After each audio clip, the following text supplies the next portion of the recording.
Okay, well, hello everyone. I'm excited to talk about this somewhat controversial subject. You know, you don't talk about religion and politics in public, and so, but we'll talk about spirituality.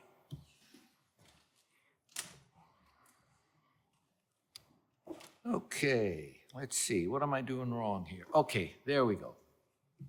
So this is the topic I'm going to talk about. Spiritual readiness as a resilience factor in prevention and treatment of long-term moral injury. So virtually all religious belief systems agree on and teach similar absolute moral and ethical values. Christianity, Islam, Confucianism, basically the moral values are all the same. Holding firmly to such values may actually worsen moral injury among those who transgress those values. However, religions also provide solutions to the problems of moral injury that have been shown to be effective for thousands of years. When you just think about, the Jewish people who went into the Promised Land and the war that they went through, they killed everything. They didn't just kill, men. They killed women, children, babies, animals, everything. And of course, they had consequences to doing that. And the Jewish people developed rituals for dealing with that moral injury that resulted from those actions. And that's been true for other religions as well. Islam, very similar. Christianity, to some degree. So spiritual and religious beliefs can ultimately lead to better mental, social, behavioral, and physical health, despite the initial arousal of negative moral injury symptoms. This underscores the importance of being spiritually ready. So spiritual readiness has a variety of definitions. In the Navy, it's the spiritual strength necessary to accomplish the mission with honor, including the mission of successfully reintegrating back into family life and society after military service, including more broadly the mission of competent and compassionate healthcare for healthcare professionals, including the mission of just living life successfully in an honorable way. So here's kind of a proposed model of how it all works. So you've got religious involvement up there, and then you've got the non-religious sources of spiritual readiness. And many of the religious involvement kinds of things influence some of the non-religious sources of spiritual readiness, as well as being directly related. And then this influences what we call human flourishing. I'm sure you've heard that term before. Tyler Vanderweel here at Harvard wrote an article in the Proceedings of the National Academy of Sciences where he described it as having 6 dimensions: happiness and life satisfaction, meaning and purpose, virtue and character, close social relationships, mental and physical health, and financial and material stability, or contentment with whatever one's financial and material stability might be, thereby protecting from moral injury and helping individuals to then successfully train, deploy, and reintegrate after the service. So human flourishing, this is kind of the target that we're after. It's actually not the target, but I'll talk about that later. There's something in between here that this happens to be a natural consequence of. So research supporting the causal pathways from spiritual readiness to human flourishing to a lower risk of long-term moral injury. So you've got many people experience moral injury. You feel guilt and shame after you do something wrong, but it passes. But other people get stuck there They get stuck with continuously feeling guilt and shame and self-condemnation. Many factors related here: personality, genetics, epigenetics, environment, interactions with genes, developmental experiences, ACEs, all of these things interact for moral injury to persist. But there is research suggesting that that religious and spiritual activities enhance all aspects of human flourishing that I described above. And I'm going to quickly go over that. Now, if you have $200 you'd like to spend, you can get the evidence in this book. This book has the latest evidence, 2024, literally thousands of studies. All of the studies are listed. These are all quantitative, peer-reviewed academic publications. The appendix is 500 to 600 pages long, listing all of the best studies that look at these linkages. Here's just a very quick review, mainly based on the second edition of the handbook, published about 13 years ago. So well-being, which was number one, right, among the human flourishing dimensions, well-being and happiness.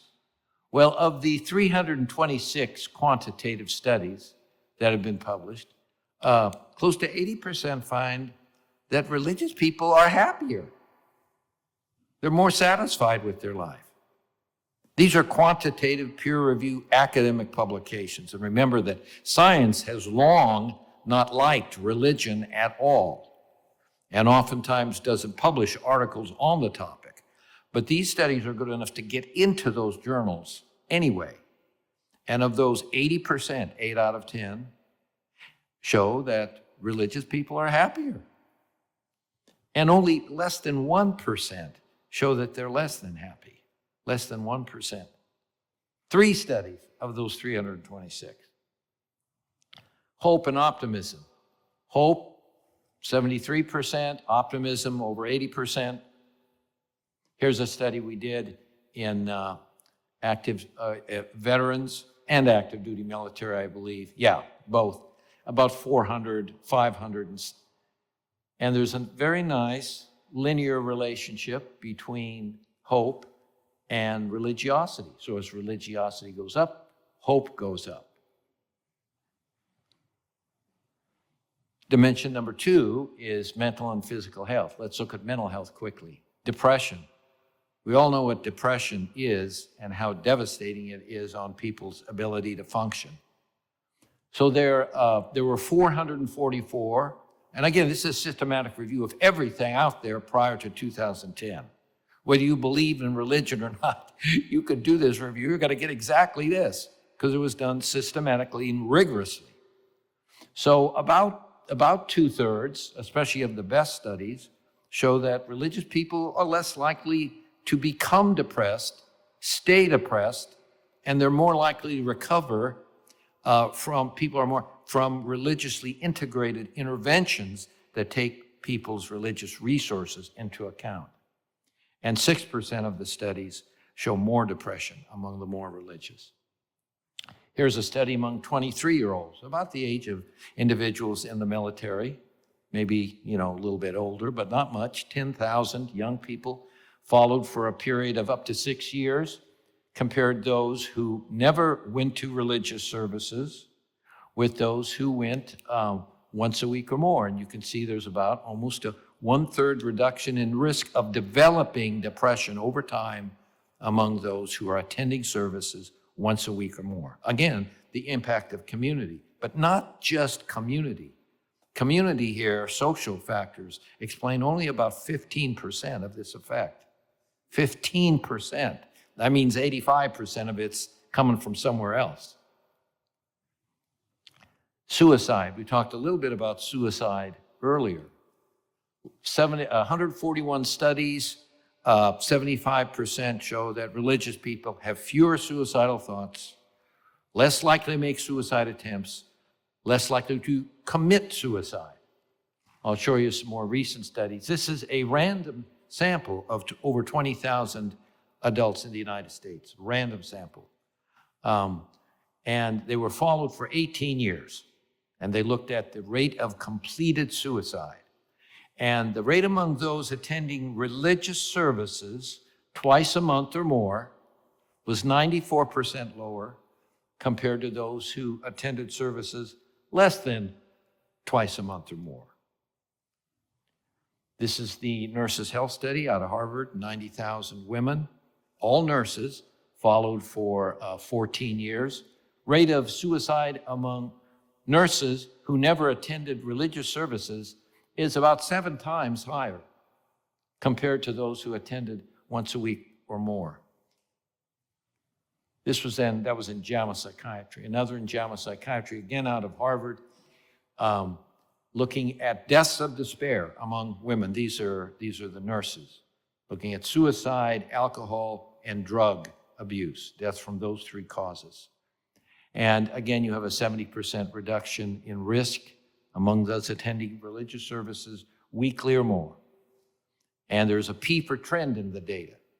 So what that means is that it suggests that there is a dose effect response, dose effect, which is suggestive of a causal relationship. So you can get about 90% to saying that this is a causal relationship. Religious involvement reduces deaths of despair based on the methodology that Vanderwill did in this study.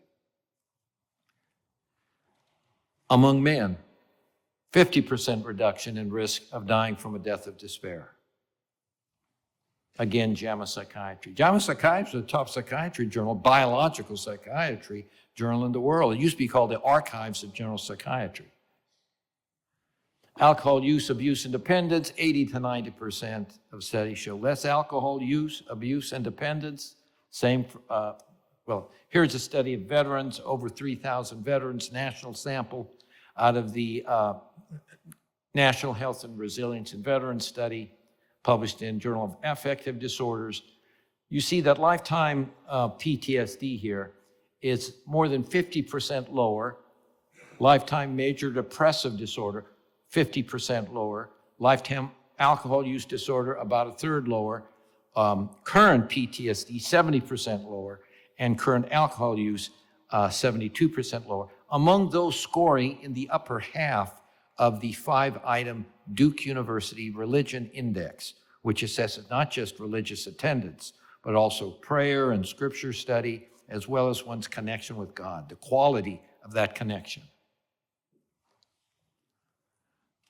Illicit drug use, very similar to alcohol use, 80-90% less likely to use drugs. Again, religious people have an alternative coping behavior that works. Physical health. The body keeps the score.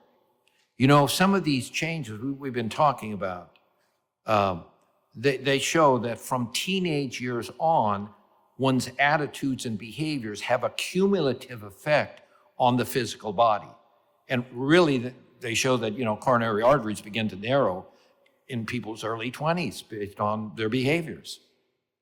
And so religious involvement does the same thing. It has a cumulative effect on the physical body because of the changes in attitudes, beliefs, and behaviors.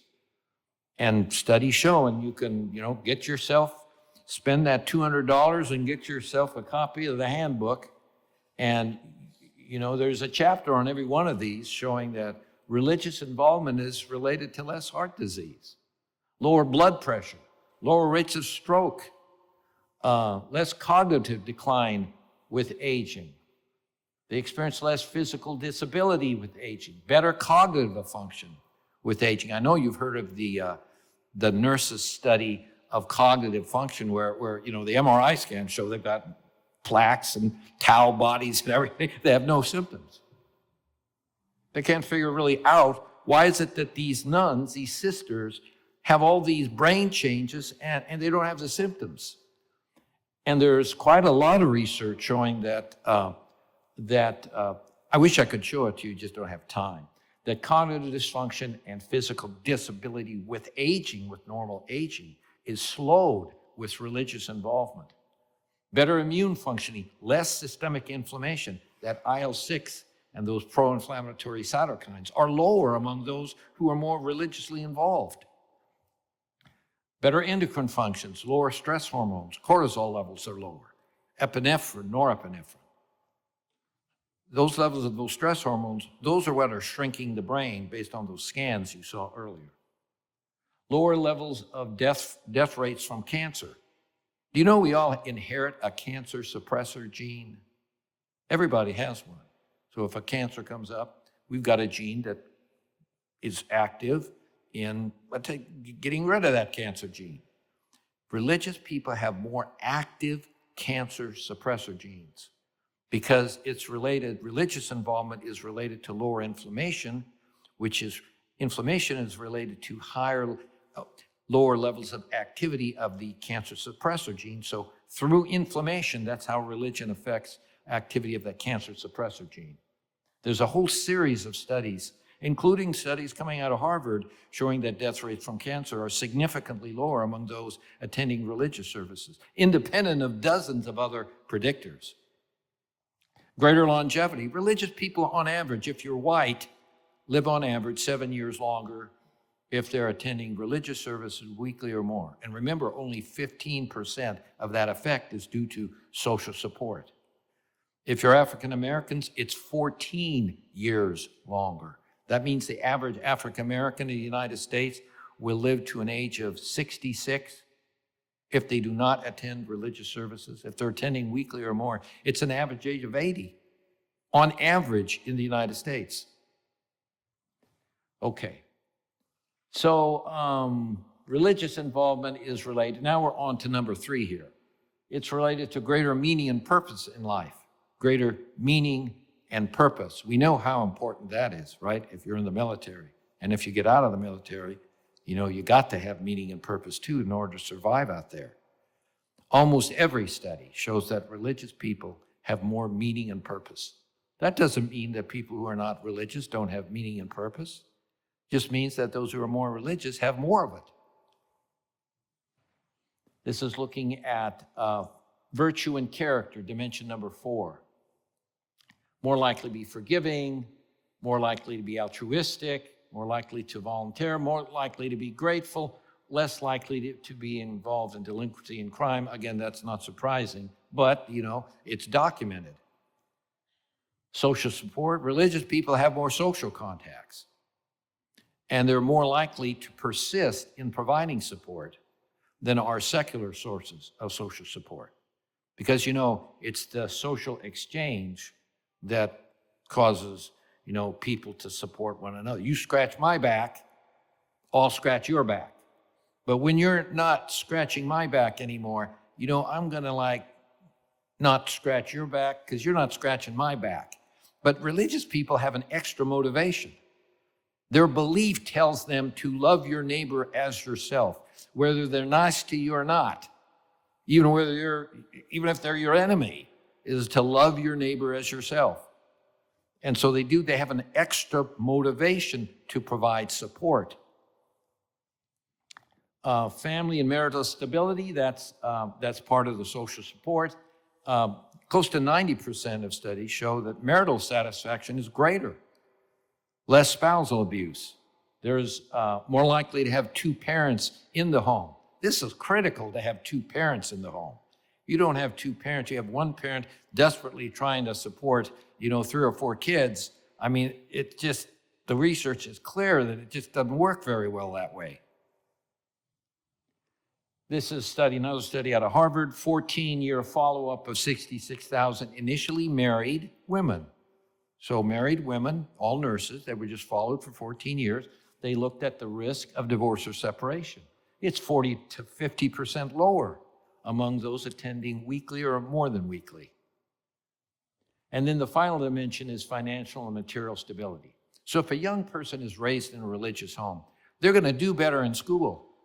If they're religious themselves, this has been shown repeatedly. We did a review for 10 years between 2010 and 2000. We found 11 studies.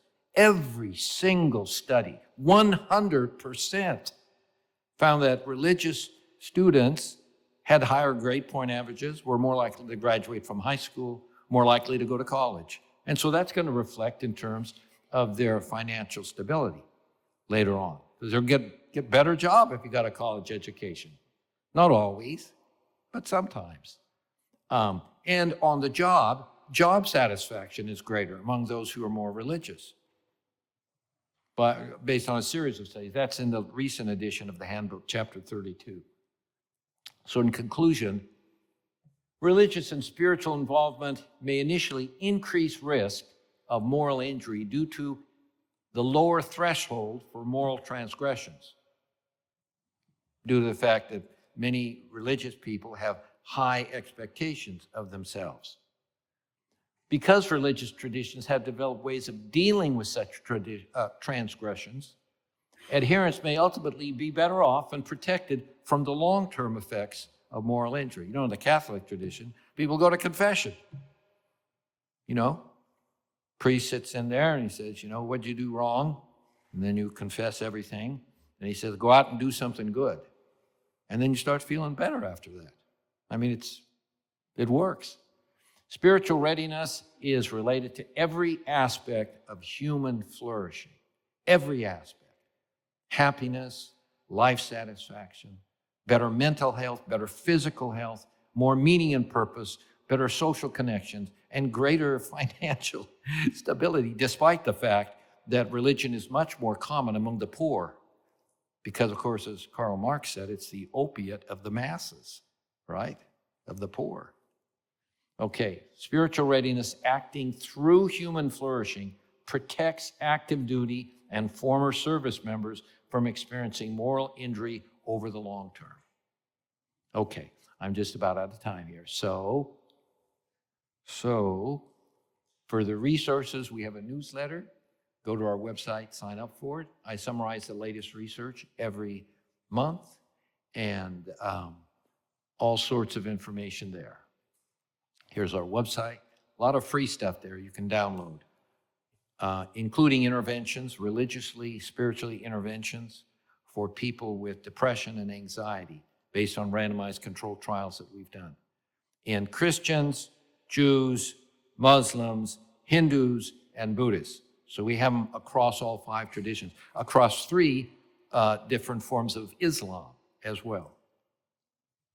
Okay, and if any of you are interested in learning more, other than what I can say in 20 minutes, come and listen to, 8 hours of, talking about human flourishing and pathways to it, and 8 interventions to achieve it on June the 7th. And then we have our 5-day research workshop at Duke every year. We're in our, I think, 21st year this year. 5 days, Durham, North Carolina. Learn everything you can possibly know about the connections between religion and health. Learn how to do research. And we have very little research in the military. Very, very little active duty. We have quite a bit of research among veterans, but not much in active duty. So 5 days, we have people from Yale University. We have theologians come talk. We have chaplains, military VA chaplains. And the NIH actually has someone who comes down and spends the whole week with us and advises people on how to write grants to get funding from National Institutes of Health. Okay, I think that's about it. I don't think I have time for questions, right? Or time? Yes, she's saying yes. Any questions? Controversial questions, come on. I know you've got some. I know you're not just sucking all this in, accepting it without question. Yes? If individuals have enough faith in an organization, do you think that would mirror spirituality with religion? Oh, that's a good question. I think having faith in an organization, and it's an organization that operates like a religious organization and emphasizes loving your neighbor and loving something beyond yourself and not cheating and not smoking and not drinking. And you could apply all of those. Yes, it would have the same effect. It's just that there's no social organization known to mankind that accomplishes all of that. Because humans are just self-centered. We have powerful emotions that we have trouble controlling. The pleasures of life, the animal nature that we're all, Richard Dawkins, the atheist, world-renowned atheist, said we have a gene, the selfish gene. And everything virtually we do is self-centered. We actually can't help it. Everything, even altruism, is self-centered.